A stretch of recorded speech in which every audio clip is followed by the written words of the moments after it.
Hi friends, ഇന്ന് ഞാൻ നിങ്ങളുമായി ഷെയർ ചെയ്യുന്നത് ബട്ടർ മുറുക്കിൻ്റെ റെസിപ്പിയാണ്. നമ്മൾ ബേക്കറിയിൽ നിന്നൊക്കെ വാങ്ങിക്കുന്നത് പോലെ തന്നെ നല്ല ക്രിസ്പി ആയിട്ടുള്ള നല്ല ടേസ്റ്റി ആയ മുറുക്കാണിത്. നല്ലൊരു ഈവനിങ് സ്നാക്കാണ്, കുട്ടികൾക്കെല്ലാം ഇഷ്ടമാവും. അതിനു മുന്നേ നിങ്ങൾ എൻ്റെ ചാനൽ സബ്സ്ക്രൈബ് ചെയ്തിട്ടില്ല എങ്കിൽ ഇപ്പോൾ തന്നെ താഴെ കാണുന്ന സബ്സ്ക്രൈബ് ബട്ടൺ ഒന്ന് പ്രസ് ചെയ്യാൻ മറക്കല്ലേ. എങ്ങനെയാണ് ബട്ടർ മുറുക്ക് ഉണ്ടാക്കുന്നതെന്ന് നോക്കാം. ഞാനിവിടെ 250 ml കപ്പാണ് ഉപയോഗിക്കുന്നത്. ആ കപ്പിന് 2 കപ്പ് വെള്ളം ഒരു പാത്രത്തിലേക്ക് ഒഴിച്ചു കൊടുക്കാം. ഈ വെള്ളം ഒന്ന് ചൂടായതിനു ശേഷം ആവശ്യത്തിന് ഉപ്പ് ചേർത്ത് കൊടുക്കാം. ഉപ്പ് നല്ലപോലെ മെൽറ്റായാൽ അതിലേക്ക് 2 ടീസ്പൂൺ ബട്ടർ ചേർക്കാം. ഈ ബട്ടർ നല്ലപോലെ ഉരുക്കി വരണം. ഞാനിവിടെ ഉപയോഗിക്കുന്നത് നല്ല ഫൈനായിട്ടുള്ള റവയാണ്. നിങ്ങളുടെ കയ്യിൽ ഇതിനേക്കാൾ തരിയുള്ള റവയാണെങ്കിൽ ചെറുതായൊന്ന് മിക്സിയിൽ പൊടിച്ചാൽ നന്നായിരിക്കും. ഈ തിളച്ച വെള്ളത്തിലേക്ക് സെയിം കപ്പിൽ തന്നെ 1 കപ്പ് റവ ചേർക്കാം. വറുക്കാത്ത റവയാണ് ഞാൻ ഉപയോഗിച്ചിരിക്കുന്നത്. എന്നിട്ട് നമ്മൾ ഉപ്പുമാവൊക്കെ ഉണ്ടാക്കുന്നത് പോലെ തന്നെ നല്ലപോലെ വെള്ളം വറ്റിച്ചെടുക്കണം.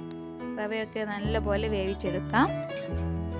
ഈ വേവിച്ച് വെച്ചിരിക്കുന്ന റവയെ ചൂടോടുകൂടി തന്നെ വേറൊരു പാത്രത്തിലേക്ക് മാറ്റാം.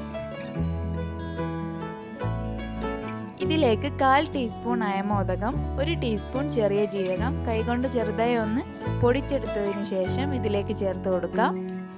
പിന്നെ വേണ്ടത് 1/4 ടീസ്പൂൺ മഞ്ഞൾപ്പൊടി, 1 ടീസ്പൂൺ മുളക് പൊടിയാണ്. ഞാനിവിടെ കാശ്മീരി മുളക് പൊടിയാണ് എടുത്തിട്ടുള്ളത്. ഇനി ഇതിലേക്ക് 2 കപ്പ് അരിപ്പൊടി വേണം.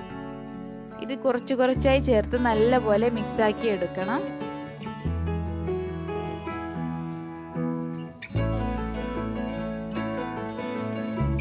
അതിനോടൊപ്പം തന്നെ ഇതിലേക്ക് 1/2 ടീസ്പൂൺ കരിഞ്ജീരകം കൂടി ചേർക്കണം. എന്നിട്ട് നല്ലപോലെ മിക്സാക്കി എടുക്കാം. ഇതിനെ ആവശ്യത്തിന് വെള്ളവും ചേർത്ത് കുഴച്ചെടുക്കാം. ചെറിയ ചൂടുണ്ടാവും, അതുകൊണ്ട് കൈകൊണ്ട് കുഴച്ചെടുക്കുമ്പോൾ ശ്രദ്ധിക്കണം. മാവെല്ലാം നല്ല സോഫ്റ്റായി കുഴച്ച് വെച്ചിട്ടുണ്ട്. ഞാൻ 1 കപ്പ് വെള്ളമായിരുന്നു എടുത്തിരുന്നത്. ഇതിൽ 1/4 കപ്പ് വെള്ളം ബാക്കിയുണ്ട്. അപ്പോൾ 1/4 കപ്പ് വെള്ളമാണ് ഞാൻ കുഴച്ചെടുക്കാൻ എടുത്തത്. ഇനി ഇടിയപ്പമൊക്കെ ഉണ്ടാക്കുന്ന അച്ചിൽ സ്റ്റാറിൻ്റെ ചില്ലിട്ട് കൊടുക്കാം. അതിന് മുന്നേ അതിൻ്റെ ഉള്ളിലൊക്കെ നെയ്യ് തടവി കൊടുക്കണം. എന്നിട്ട് ആവശ്യത്തിന് മാവെടുത്ത് അതിൽ നിറച്ച് കൊടുക്കാം. ഇനി ഇതിനെ ഫ്രൈ ചെയ്തെടുക്കാം. അതിനായി ഒരു പാനിലേക്ക് ആവശ്യത്തിന് ഓയിൽ ഒഴിച്ചു കൊടുക്കാം. സൺഫ്ലവർ ഓയിലാണ് ഞാൻ ഉപയോഗിച്ചിരിക്കുന്നത്. ഓയിൽ ചൂടായതിനു ശേഷം ഇതിലേക്ക് ഇങ്ങനെ ചുറ്റിച്ചു കൊടുക്കാം. ഫ്ലെയിം എപ്പോഴും മീഡിയത്തിൻ്റെയും ഹൈ ഫ്ലെയിമിൻ്റെയും നടുവിലാണ് വെക്കേണ്ടത്. ഒരു ഭാഗം മൊരിഞ്ഞു വന്നാൽ ഇതിനെ തിരിച്ചിട്ട് കൊടുക്കാം. അങ്ങനെ 2 സൈഡും മൊരിച്ചെടുക്കാം. ഇതുപോലെ തന്നെ ബാക്കിയുള്ള മാവെല്ലാം ഫ്രൈ ചെയ്തെടുക്കാം. ഇതിങ്ങനെ ചുറ്റിയെടുക്കുന്ന സമയത്ത് അല്പം ഫ്ലെയിം കുറച്ച് കൊടുക്കണം. എന്നിട്ട് നേരത്തെ പറഞ്ഞ പോലെ തന്നെ മീഡിയത്തിൻ്റെയും ഹൈ ഫ്ലെയിമിൻ്റെയും നടുവിലേക്ക് മാറ്റി കൊടുക്കാം. നിങ്ങൾക്ക് വേണമെങ്കിൽ റൗണ്ട് ഷേപ്പിലും ആക്കാം. ഞാനിവിടെ അങ്ങനെയല്ല ചെയ്യുന്നത്.